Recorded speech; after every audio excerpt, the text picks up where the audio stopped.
ಇರೋ ವಾಸ್ತವಾಂಶಗಳದು. ರಾಜಕಾರಣದಲ್ಲಿ ಪರ ಇರ್ತೀವಿ, ವಿರೋಧ ಆಗುತ್ತೆ, ಗಲಾಟೆಗಳಾಗೋದು ಬೇರೆ. ಇಲ್ಲಿ ಕೊನೆಗೆ 4 ಕೇಸ್ ನನ್ನ ಮೇಲೆ ಹಾಕಿದ್ರು. ನಮ್ಮ ಕೇಸ್ 17 ವರ್ಷ ಆದರು. ಇನ್ನೂ ಬೇಕಾ ತನಿಖೆ? ನಾನೇನೋ ಯಾವನೋ ಅಧಿಕಾರಿಗೆ ಎದುರಿಸ್ಬಿಟ್ಟಂತೆ ನಡೆಸ್ತಕ್ಕಂಥವ್ರು. ನಾನು ಸರ್ಕಾರದಲ್ಲೇ ಆಗ್ತಕ್ಕಂಥ ತಪ್ಪುಗಳನ್ನು ದಾಖಲೆ ಸಮೇತ ಹೊರಗಿಡ್ತಕ್ಕಂಥ ಕೆಲಸ ಮಾಡಿದಾಗ ಅದಕ್ಕೆ ಈ ಜಮೀನನ್ನು ಮುಂದೆ ಬಿಟ್ಟುಕೊಂಡು ನನ್ನ ಬಾಯಿ ಮುಚ್ಚೋಕ್ಕೆ ಪ್ರಯತ್ನ ಪಡ್ತಾನೇ ಇದ್ದಾರೆ. ಈ ಕ್ಷಣದವರೆಗೆ ಅವ್ರು ಯಾರೂ ಯಶಸ್ಸೂ ಕಂಡಿಲ್ಲ. ಈ ಪ್ರಕರಣದಲ್ಲೂ ಕಾನೂನಿನ ವ್ಯಾಪ್ತಿ ಒಳಗೆ ನನ್ನ ಹೋರಾಟ ಇರುತ್ತೆ. ಯಾವ ಅಧಿಕಾರಿಗಳಿಗೆ ಎದುರಿಸಿ ನನಗೆ ಬೇಕಾದಂಗೆ ಬರ್ಸ್ಕೊಳ್ಳಬೇಕು ಅನ್ನೋದಿದ್ದರೆ ಈ ರಾಜ್ಯದಲ್ಲಿ 2 ಬಾರಿ ಮುಖ್ಯಮಂತ್ರಿ ಆಗಿ ನಾನೇನಾದರೂ ಆ ಜಾಗ ಕೊಂಡ್ಕೊಂಡಿದ್ದು ಅಕ್ರಮವಾಗೋ ಕಾನೂನು ಬಾಹಿರವಾಗೋ ಕೊಂಡ್ಕೊಂಡಿದ್ದರೆ 5 ನಿಮಿಷದಲ್ಲಿ ಸರ್ ಮಾಡ್ಕೊಳ್ಳೋಕ್ಕಾಯ್ತಿರಲಿಲ್ವ ನನಗೆ? ನೀವು ಇವತ್ತೆಲ್ಲ ಮಾಡ್ತಾ ಇದ್ದಿಲ್ಲ. ಎಂಥದ್ದು ಗೂಡಾದ್ದು ಆ ದಪ್ಪಕ್ಕೂ ಕೊಡಪ್ಪ. ಇಲ್ಲಿ ಇದೆಂಥದ್ದು ಡಿನೋಟಿಫಿಕೇಶನ್ ಮಾಡಿದ್ರಲ್ಲ, ಬಚ್ಚೇಗೌಡರು ಅವತ್ತು ಮಿನಿಸ್ಟ್ರು, ಅರ್ಬನ್ ಮಿನಿಸ್ಟ್ರು.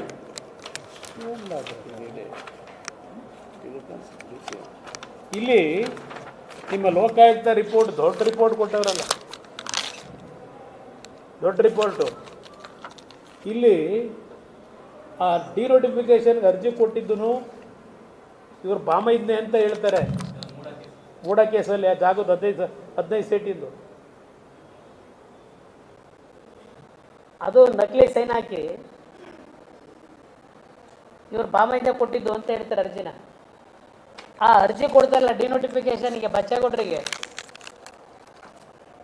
ಸದರಿ ಅರ್ಜಿಯ ಮೇಲೆ ಇಂಗ್ಲಿಷ್ನಲ್ಲಿ DCM ಎಂದು ಬರೆದಿರುವಂತೆ ಕಂಡು ಬರುವ ನಮೂದನ್ನು ಯಾವಾಗ ಬರೆಯಲಾಗಿರುತ್ತದೆ? ಸದರಿ ಅರ್ಜಿಯಲ್ಲಿರುವ ಇತರೆ ಕೈಬರ ಅಕ್ಷರಗಳೊಂದಿಗೆ ಹೋಲಿಕೆಯಾಗುತ್ತದೆಯೇ? ಸದರಿ ಅರ್ಜಿಯಲ್ಲಿ ಸಹಿ ಮಾಡಿರುವ ಆರೋಪಿ 4 ಅವರ ಕೈಬರ ಸಹಿಗೆ ಹೋಲಿಕೆಯಾಗುತ್ತದೆಯೇ? ಸದರಿ ಅರ್ಜಿಯ ಮೇಲೆ ಇರುವ ಇತರೆ ಕೈಬರದ ಅಕ್ಷರಗಳ ಇಂಕುಗಳಿಗೆ ಮೇಲ್ಕಂಡ ಇಂಗ್ಲಿಷ್ನಲ್ಲಿ DCM ಎಂದು ಬರೆದಿರುವ ಇಂಕಿಗೆ ಹೋಲಿಕೆಯಾಗುತ್ತದೆಯೇ? ಜನ ಬರ್ಕೊಂಡು ಹೋಗವ್ರೆ FSL ರಿಪೋರ್ಟಿಗೆ.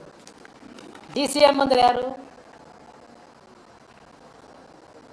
ಯಾಕೆ ಬರ್ಕೊಂಡಿದ್ರು ಅರ್ಜಿ ಮೇಲ್ಗಡೆ ಟಾಪಲ್ಲಿ DCM ಅಂತ ಹೇಳಿ? ಯಾವ ಗುರುತಿಡೋದಕ್ಕೋಸ್ಕರ ಮಾರ್ಕ್ ಮಾಡಿದ್ರು DCM ಅಂತ ಅರ್ಜಿ ಕೊಟ್ಟಾಗ? ನನಗೇನೂ ಗೊತ್ತಿಲ್ಲ. ಸತ್ಯವನ್ನು ಅಲ್ಲದೆ ಇನ್ನೇನೂ ನಾನು ಹೇಳಲ್ಲ. ಸತ್ಯಮೇವ ಜಯತೆ. ಏನು ಪಾರದರ್ಶಕವಾದಂಥ ತನಿಖೆ ಈ ಸರ್ಕಾರದಲ್ಲಿ! ಅಬಾ ಎಂದೂ ಸಹ ಇಂಥ ಪಾರದರ್ಶಕತೆ ತನಿಖೆ ನೀವು ನೋಡೋಕ್ಕೆ ಸಾಧ್ಯವೇ ಇಲ್ಲ. ಆಮೇಲೆ ಇದು ಒಂದು ಭಾಗ. ಅದರಿಂದ ನನ್ನ ಮಾಧ್ಯಮದ ಸ್ನೇಹಿತರ ಮುಖಾಂತರ ಜನತೆಗೆ ತಿಳಿಸೋದು, ನಾನು ಯಾವುದೇ ರೀತಿಯ ಜಮೀನನ್ನು ಒತ್ತುವರಿ ಮಾಡಿರ್ತಕ್ಕಂಥದ್ದಾಗಲಿ, ನನ್ನ ವ್ಯವಹಾರ ಕಾನೂನುಬದ್ಧವಾಗಿ ಆಗಿರ್ತಕ್ಕಂಥದ್ದು ಅನ್ನೋದು ಭಾಳ ಸ್ಪಷ್ಟವಾಗಿ ಹೇಳ್ತೇನೆ. ಕೋರ್ಟ್ಗಳಲ್ಲಿ ಹೌದು, ಕೆಲವು ಆಯಾ ಸಂದರ್ಭದಲ್ಲಿ ಕೆಲವು ತೀರ್ಮಾನಗಳನ್ನು ಹೇಳಿರ್ತಾರೆ. ಅದು ಅಂತಿಮ ಅಲ್ಲ. ಅಂತಿಮವಾಗಿ ದಾಖಲೆಗಳ ಮುಖಾಂತರ ತೀರ್ಮಾನಗಳಾಗೋದು. ಮಿಸ್ಲೀಡ್ ಮಾಡ್ತಾರೆ ಕೋರ್ಟ್ಗಳಿಗೂ, ಭಾಳ ಮಿಸ್ಲೀಡ್ ಆಗುತ್ತೆ. ಅದರಿಂದ ಆಗಂದ ತಕ್ಷಣ ಏನೋ ಆಗ್ಬಿಟ್ಟಿದೆ. ಈಗ ಅದ್ಯಾವುದೋ ಸಾಯಿ ವೆಂಕಟೇಶ್ವರ 2012ರಲ್ಲಿ ಕೇಸ್ ಹಾಕಿದ್ದು ನನ್ನ ಮೇಲೆ. ಇದೇ BJPಯ ಯಡಿಯೂರಪ್ಪನವ್ರು ಮುಖ್ಯಮಂತ್ರಿಗಳಿದ್ದಾಗ. ಅವತ್ತು ನಾನೇನು ದಾಖಲೆಗಳನ್ನು ಆಗಿನ ಸರ್ಕಾರದ ವಿರುದ್ಧ ಬಿಡುಗಡೆ ಮಾಡಿದ್ದೆ, ಅದರ ಮೇಲೆ ಪಾಪ ಕಷ್ಟಪಟ್ಟು 2 ದಿನ ಸಬ್ ರಿಜಿಸ್ಟ್ರಾರ್ ಕಚೇರಿಗಳಿಗೆ ಬೀಗ ಹಾಕಿದೆ. ಶನಿವಾರ ಭಾನುವಾರ, ಸೆಕೆಂಡ್ ಸ್ಯಾಟರ್ಡೆ ಸಂಡೇ ಏನು ಹುಡುಕಿದ್ರು ದೇವೇಗೌಡರು ಕುಟುಂಬದ್ದು ಏನೇನಿದೆ ಇಡೀ ರಾಜ್ಯದಲ್ಲಿ ಏನೇನು ಮಾಡ್ಕೊಂಡವ್ರೆ ಹುಡುಕಿಸಿದ್ರು. ಅವರಿದ್ದಾಗ ಇರೋ ವಾಸ್ತವಾಂಶಗಳದು. ರಾಜಕಾರಣದಲ್ಲಿ ಪರ ಇರ್ತೀವಿ, ವಿರೋಧ ಆಗುತ್ತೆ, ಗಲಾಟೆಗಳಾಗೋದು ಬೇರೆ. ಇಲ್ಲಿ ಕೊನೆಗೆ 4 ಕೇಸ್ ನನ್ನ ಮೇಲೆ ಹಾಕಿದ್ರು. ಒಂದು ಸಾಯಿ ವೆಂಕಟೇಶ್ವರ, ಒಂದು ಜಂತ್ಕಲ್ ಮೈನಿಂಗು, ಇನ್ನೊಂದು 2 ಯಾವುದೋ ಡಿನೋಟಿಫಿಕೇಷನ್. ನಾನು ಎಂದೂ ಸಹ ಯಾವುದೇ ಕಾನ್ಸ್ಟಿಟ್ಯೂಷನ್ ವ್ಯವಸ್ಥೆಗಳನ್ನು ಅಪಮಾರ್ಗದಲ್ಲಿ ಇದನ್ನೆಲ್ಲ ಸರಿಪಡಿಸ್ಕೊಂಡ್ಬಿಡ್ಬೇಕು ಅಂತ ಹೋದವನಲ್ಲ. ಇವತ್ತು 17 ವರ್ಷ ಆಗಿದೆ ಸಾಯಿ ವೆಂಕಟೇಶ್ವರ. ಒಂದು ತನಿಖೆ ನಡೆಸೋಕ್ಕೆ, ಸತ್ಯಾಂಶ ಹೊರಗಿಡಲಿಕ್ಕೆ ಕೋರ್ಟ್ ಮುಂದೆ ಆಗಿರತಕ್ಕಂಥ ಕಾನೂನು ಬಾಹಿರ ಚಟುವಟಿಕೆ ಇದ್ದರೆ 17 ವರ್ಷದಿಂದ ಇದು ಜೀವಂತ ಇಟ್ಕೋಬೇಕಾ ನೀವು ಸರ್ಕಾರ? ಇದು ಎಷ್ಟು ತಿಂಗಳಲ್ಲಿ ಮಾಡಿದ್ರು ಈ ತನಿಖೆ? ಹಾಂ, ಎಷ್ಟು ತಿಂಗಳಲ್ಲಿ ಆಯ್ತಿದ್ದು ಈ ತನಿಖೆ? ಏನು ಎಲೆಕ್ಟ್ರಿಫೈಯಿಂಗ್ ಸ್ಪೀಡು, ಸ್ಪೇಸ್ ಜೆಟ್ಟಲ್ಲಿ ತನಿಖೆ ಮುಗಿಸಿ ಕೊಟ್ಟುಬಿಟ್ರು ರಿಪೋರ್ಟ್ನ. ನಮ್ಮ ಕೇಸ್ 17 ವರ್ಷ ಆದರು, ಇನ್ನೂ ಬೇಕಾ ತನಿಖೆ? ನಾನೇನೋ ಯಾವನೋ ಅಧಿಕಾರಿಗೆ ಎದುರಿಸ್ಬಿಟ್ಟಂತೆ.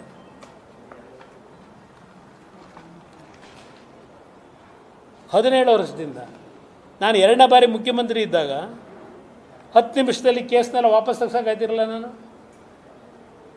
ಯಾವನಾದ್ರೂ ಅಧಿಕಾರಿಗಳಿಗೆ ಹೇಳಿದ್ನ ನಾನು, ಈ ನೋಡ್ರಪ್ಪ ಈ ಕೇಸ್ಗಳನ್ನ ಮುಚ್ಚಾಕ್ಬಿಡಿ. ನನ್ನ ಮಾಧ್ಯಮದ ಸ್ನೇಹಿತರಿಗೆ ಮನವಿ ಮಾಡ್ತೇನೆ, ನಾನು ಯಾವ ರೀತಿ ಹೋರಾಟ ಮಾಡ್ಕೊಂಬಂದಿದ್ದೇನೆ. ರಾಜ್ಯದಲ್ಲಿ ವೈಯಕ್ತಿಕ ದ್ವೇಷಕ್ಕೋಸ್ಕರ ಯಾರ ಮೇಲೂ ನಾನು ಹೋರಾಟ ಮಾಡಿಲ್ಲ. ಪಾಪ ನಮ್ಮ ಡೆಪ್ಟಿ CM ಹೇಳಿದ್ರು, ನನ್ನ ಹೆಂಡತಿ ಎಂಥದ್ದು ನನ್ನ ತಮ್ಮ ಎಲ್ಲರ ಮೇಲೂ ಕೇಸ್ ಹಾಕ್ಸ್ಬಿಟ್ಟಿದ್ರು 2007ರಲ್ಲಿ. ನಾವು ಅನುಭವಿಸಿಲ್ವಾ ಅಂತ ಹೇಳೋರೆ. ಆಮೇಲೆ ನನಗೇನ್ರಿ ಸಂಬಂಧ? ಬಳ್ಳಾರಿಗೂ ನನಗೂ ಸಂಬಂಧ ಏನು? ನಾನು ಬರೀ ಇಲ್ಲಿ ಮಾತ್ರ, ಎಲ್ಲಿ ಕನಕಪುರದಲ್ಲಿ ಮಾತ್ರ ಕದ್ದು ಹೊಡೆದಿದ್ದೀನಿ, ಬಳ್ಳಾರಿವರೆಗೆ ಹೋಗೇ ಇಲ್ಲ ಅಂತ ಹೇಳಿದ್ರು ಮೊನ್ನೆಲ್ಲೆಲ್ಲೋ. ನನ್ನ ಹತ್ರ ಟನ್ಗಟ್ಟಲೆ ಇದೆ ಮೆಟೀರಿಯಲ್ಗಳು. ಕೆಣಕಬೇಡಿ ನನ್ನ, ಈ ಸರ್ಕಾರಕ್ಕೆ ಹೇಳ್ತೀನಿ. ಇದು ಪಾಪ ಹೇಳೋದಲ್ಲ, ಬಳ್ಳಾರಿಗೂ ನನಗೂ ಸಂಬಂಧವೇ ಏನು? ಅಲ್ಲಿ ಯಾವ ಮಿನರಲ್ ನೋಡೋಕೆ ಹೋಗಿಲ್ಲ, ಅದರ ಕದ್ದಿಲ್ಲ ಅಂತ. ಎಷ್ಟು ಕಂಪ್ನಿ ಇಟ್ಕೊಂಡಿದ್ರಿ? 7 company. As a UD minister ಎಷ್ಟು ಲೆಟ್ರು ಬರೆದ್ರಿ ಅವತ್ತು ಮೈಸೂರು ಮಿನರಲ್ಸ್ನ MDಗೆ? ಎಲ್ಲ ಇದೆ ದಾಖಲಾತಿಗಳು. ಮೈನಿಂಗ್ ಮಿನಿಸ್ಟ್ರಿಗೆ ಎಷ್ಟು ಲೆಟ್ರು ಬರೆದ್ರಿ? ನನಗೆ ಮಡ್ ಬೇಕು ಅಂತ ಹೇಳಿ, ಐರನ್ ಮಡ್ಡು.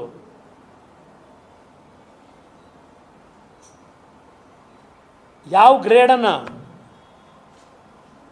ಐರನ್ ಓರ್ನ ಲೂಟಿ ಹೊಡೆದಿದ್ದೀರಿ. ಡಾಕ್ಯುಮೆಂಟ್ರಿ ಎವಿಡೆನ್ಸ್ ಇವತ್ತು ಇದೆ.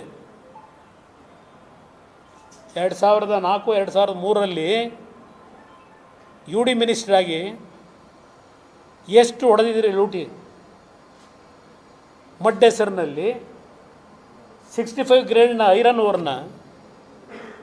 ಅದು ಯಾವ ರೀತಿ ಅಗ್ರಿಮೆಂಟು ಅವೆಲ್ಲ ಇದೆ. ಯಾವನೋ ಇನ್ನೊಬ್ಬರಿಗೆ ಅಗ್ರಿಮೆಂಟ್ ಮಾಡಿಸ್ತಾರೆ, ಇವರು ಅಣ್ಣ ತಮ್ಮರೇ MD, ಇದು ಡೈರೆಕ್ಟ್ರು ಅಣ್ಣ ತಮ್ಮನೆ, ಎಲ್ಲ ಇದೆ ಡಾಕ್ಯುಮೆಂಟು. ಪಾಪ ಬಳ್ಳಾರಿಗೆ ಹೋಗೇ ಇಲ್ವಂತಿವರು ಮೈನಿಂಗ್ ಮಾಡೋಕ್ಕೆ. ಇಲ್ಲೊಂದು NTI ಸೊಸೈಟಿ ಅಂತ ಒಂದಿದೆ. ಆಹಾ, ನಿಜಕ್ಕೂ ಮೆಚ್ಚಬೇಕು ಈ ದೇಶ ಯಾವ ರೀತಿ ನಡೀತಾ ಇದೆ ಅಂತೇಳಿ. ನಾನು ಸಿದ್ದರಾಮಯ್ಯರಿಗೆ ಕೇಳ್ತೀನಿ, ಪಾಪ ಅದೆಂಥದ್ದು ಈಗ ಮೀಸಲಾತಿ ಬೇರೆ ನಡೀತಾ ಇದೆ. ಮೀಸಲಾತಿ ಕತೆ ಮುಸಲ್ಮಾನ್ ಬಂಧುಗಳಿಗೆ ಇಂಥದ್ದು 4% ಸರ್ಕಾರದ ಗುತ್ತಿಗೆ ಕೊಡಬೇಕಾದ್ರೆ 4% ರಿಸರ್ವೇಷನ್ ಅಂತೆ, ಮೀಸಲಾತಿ. ಪಾಪ ನಮ್ಮ ಸ್ನೇಹಿತರು, BJP ಸ್ನೇಹಿತರುಗಳು ಅದೆಂಥದ್ದು ಹಲಾಲ್ ಬಜೆಟು ಅದು ಇದು ಅಂತ ಹೇಳ್ತಾರೆ.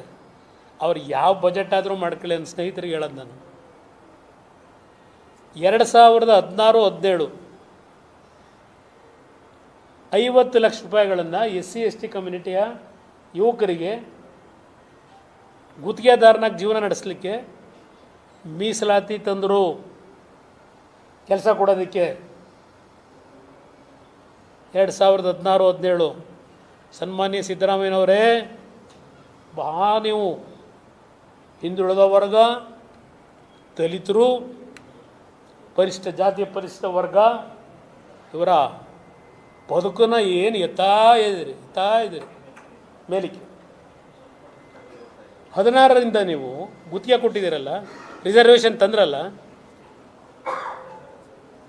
2023 ನೀವು ಮತ್ತೆ ಬಂದ ಮೇಲೆ SC/STಗೆ 1 ಕೋಟಿಗೆ ಏರಿಕೆ ಮಾಡಿದ್ರಿ ಮೀಸಲಾತಿನ ಗುತ್ತಿಗೆ ಕೊಡೋದಕ್ಕೆ. ದಯವಿಟ್ಟು ಇಟ್ಟುಬಿಡಿ. ಎಷ್ಟು ಜನ ಪರಿಶಿಷ್ಟ ಜಾತಿಯ ಪರಿಶಿಷ್ಟ ವರ್ಗದ ಯುವಕರನ್ನ ಇವತ್ತಿಗೂ ಗುತ್ತಿಗೆದಾರನಾಗಿ ಆರ್ಥಿಕ ಶಕ್ತಿ ತುಂಬಿ ಈ ಮೀಸಲಾತಿ ವ್ಯವಸ್ಥೆಯಲ್ಲಿ ಎಷ್ಟು ಸರ್ಕಾರದ ಯೋಜನೆಗಳನ್ನು ಈ ರಿಸರ್ವೇಷನ್ ಪಾಲಿಸಿ ಮುಖಾಂತರ ಈ ಸಮಾಜದ ಯುವಕರ ಬದುಕಿಗೆ ಎಷ್ಟು ಸಾವಿರ ಕುಟುಂಬಗಳಿಗೆ. ಹೆಚ್ಚಿನ ವಿಡಿಯೋಗಳಿಗೆ ಪ್ರತಿಧ್ವನಿ ಯೂಟ್ಯೂಬ್ ಚಾನೆಲ್ ಸಬ್ಸ್ಕ್ರೈಬ್ ಮಾಡಿ, ಬೆಲ್ ಐಕಾನ್ ಕ್ಲಿಕ್ ಮಾಡಿ.